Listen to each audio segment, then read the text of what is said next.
Sveiki gerbiamieji, sveiki sulaukę 24 metų. Su jumis vėl laida Surplys ir Gaublys apie užsienio politiką. Ir tai yra jau 10.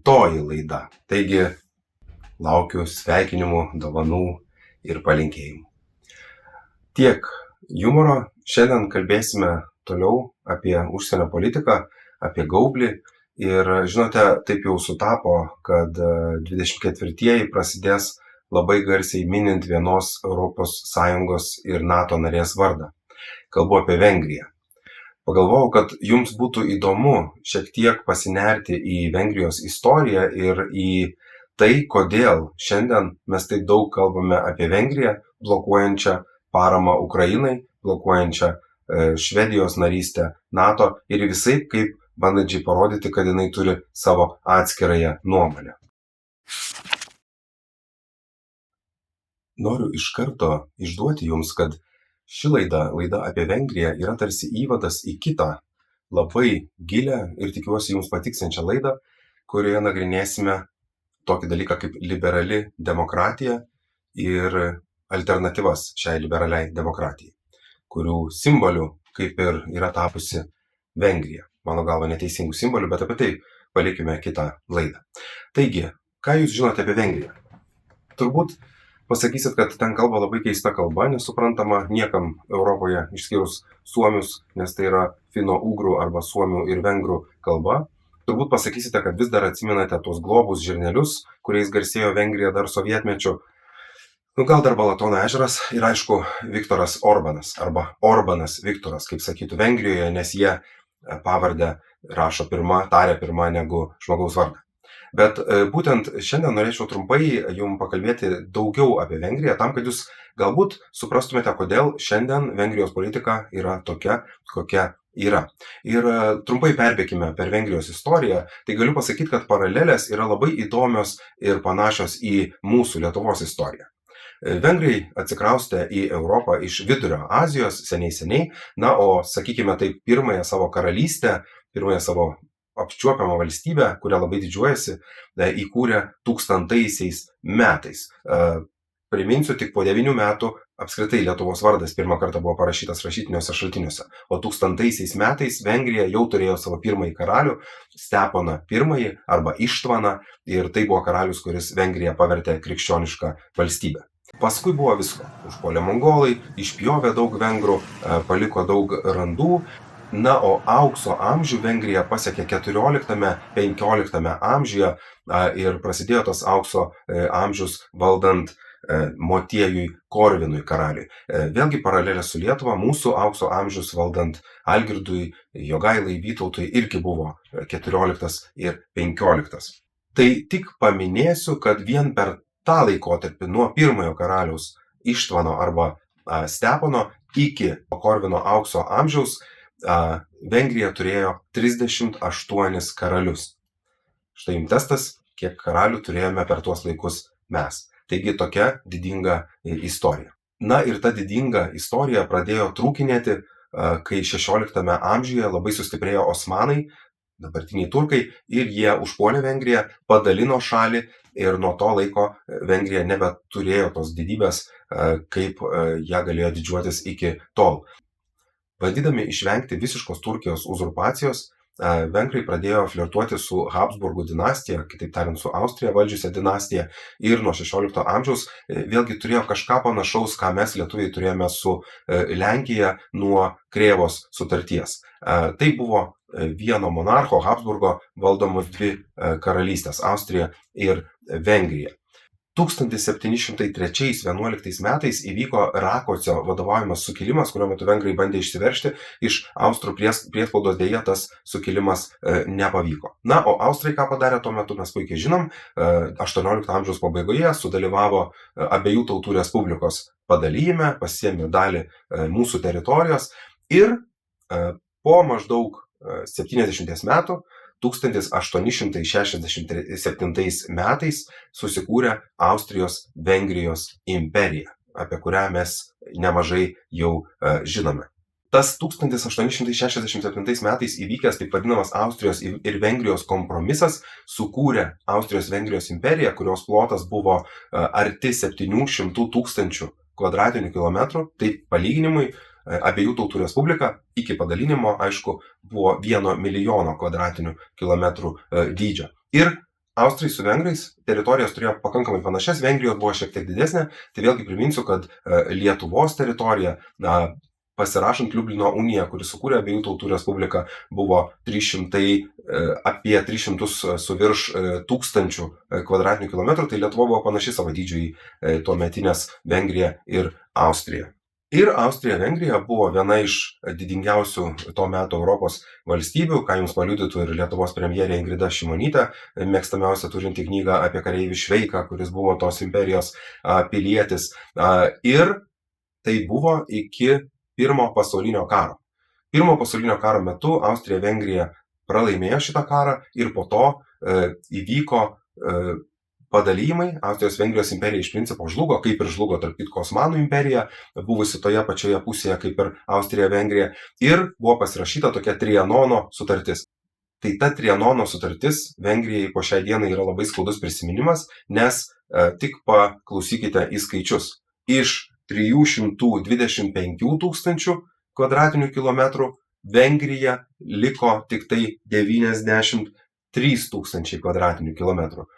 Vengrija liko su 28% savo turėtos teritorijos.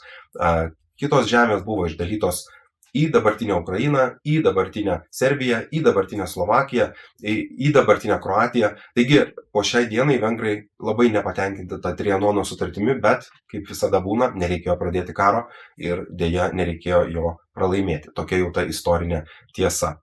Bet tai paliko labai skaudžius randus vengrų sąmonėje ir dabar Viktoras Orbanas tuo labai manipuliuodamas naudojasi. Kągi, paskui Vengrija, kaip ir Lietuva, kaip ir visa Europa, išgyveno tarpukarį, tada buvo Antrasis pasaulinis karas, sužalojęs daug likimų, ir tada į Vengriją, kaip ir į Lietuvą, atėjo komunizmas ir sovietai. Mes puikiai žinome, kad 1956 metais vengrai sukilo, įvyko didžiulis sukilimas, kuris buvo sovietų žiauriai numalšintas, žuvo 2500 vengrų ir apie 20 000 buvo sužeista. Tada sovietmetis tęsėsi ir atėjo komunizmo eros pabaiga. 1989 metais Vengrijoje vyko tas pats, kas vyko ir Lenkijoje, tas pats, kas vyko ir Lietuvoje. Ir čia mes pirmą kartą išgirstame istorijoje apie Orbaną Viktorą arba Viktorą Orbaną. Tai buvo studentas, kuris savo ugningomis kalbomis reikalavo, kad sovietai pasitrauktų iš Vengrijos. Dar būdamas studentas, tais pačiais 1989 metais Viktoras Orbanas dalyvavo kuriant partiją Fides, kurią šiuo metu ir vadovauja. Tarp kitko, vėlgi žinokite, kad jeigu lenkų kalboje S ir Z reiškia Š, tai vengrų kalboje atvirkščiai S ir Z reiškia S. O S lenkų kalboje yra S, o vengrų kalboje yra Š. Taigi atvirkščiai. Bet ne apie tai. Taip pat 1989 metais Viktoras Orbanas išvažiavo 6 mėnesiam pastudijuoti į Oksfordo universitetą ir tą jo kelionę finansavo, spėkite kas, kitas labai garsus vengras, Džordžas Sorošas. Taip, tas pats, su kuriuo Orbanas paskui labai uoliai kovojo. Beje, tas pats Džordžas Sorošas, filantropas, finansavo ir partijos Fides įkūrimą. Ir čia pirmą kartą aš jums paminėsiu labai garsią Čerčilio frazę, kad politikoje nebūna amžinų draugų ir nebūna amžinų priešų. Amžini yra tik interesai. Taigi, buvę kolegos, buvę bendražygiai, dėja paskui tapo labai dideliais priešais. Ir tą mes pamatysime dar vieną kartą Orbano politinėje karjeroje. Na, o paskui Berlyno siena griuvo, Sovietų sąjunga žlugo, Vengrija tapo vėl laisva nepriklausoma valstybė, kuri galėjo rinkti savo kelią, kaip ir Lietuva.